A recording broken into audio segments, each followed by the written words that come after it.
Hello viewers, আশা করছি সকলেই ভালো আছেন। তো বন্ধুরা, আজকের এই ভিডিওটিতে আমি আপনাদের দেখিয়ে দিব যে কিভাবে আপনারা অলিম্পিক ফুটবলের প্রত্যেকটি ম্যাচ লাইভ আপনার মোবাইল দিয়ে দেখতে পারবেন। তো আজকের এই ভিডিওটিতে যে অ্যাপসটি রিভিউ করব, সুন্দর একটি অ্যাপস, যে অ্যাপসের ভিতরে আপনারা কোনো বাফারিং ছাড়াই লাইভ খেলাগুলো উপভোগ করতে পারবেন। ক্রিকেট, ফুটবল সহ যে কোনো ধরনের খেলা কিন্তু এই অ্যাপস দিয়ে দেখতে পারবেন। তো বন্ধুরা, আপনাদের কাছে ছোট্ট একটি রিকোয়েস্ট থাকবে, আপনারা যদি লাইভ খেলা দেখতে পারেন এই অ্যাপস দিয়ে, তাহলে বন্ধুরা অবশ্যই এই ভিডিওটিতে একটি লাইক দিয়ে দিবেন এবং কমেন্ট বক্সে জানিয়ে দিবেন এবারের অলিম্পিকের চ্যাম্পিয়ন কোন দল হবে। অবশ্যই বন্ধুরা কমেন্ট বক্সে জানিয়ে দিবেন।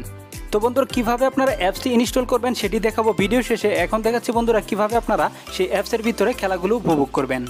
তো বন্ধুরা, অ্যাপসটি ইনস্টল করে ওপেন করার পরে ঠিক এরকম একটি ইন্টারফেস চলে আসবে আপনাদের সামনে। তো সিম্পলি আপনারা কী করবেন, এখানে দেখতে পাচ্ছেন যে ফুটবলের যে অপশন রয়েছে, এই ফুটবলে আপনারা ক্লিক করবেন।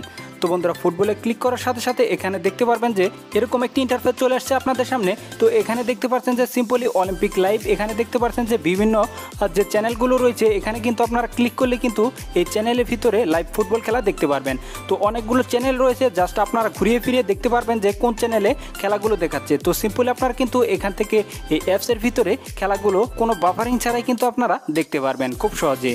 তো কথা হচ্ছে যে এই অ্যাপসটির নাম কি, এই অ্যাপসটির নাম হচ্ছে RTS টিভি অ্যাপস। তো বন্ধুরা, এই অ্যাপসটি আপনারা গুগলের প্লে স্টোরে পাবেন না। এই অ্যাপসটি নামানোর জন্য আপনাকে যেতে হবে গুগলের সার্চ বারে। যে কোনো ব্রাউজার দিয়ে আপনারা সরাসরি চলে যাবেন গুগলের সার্চ বারে আসার পর জাস্ট আপনারা সার্চ দেবেন যে RTS টিভি এপিকে লিখে জাস্ট আপনারা সার্চ দিয়ে দিবেন। সার্চ দিলে দেখতে পারবেন যে প্রথমে যে লিঙ্কটি রয়েছে, এই লিঙ্কে প্রবেশ করে আপনারা কিন্তু খুব সহজেই অ্যাপসটি ইনস্টল করতে পারবেন।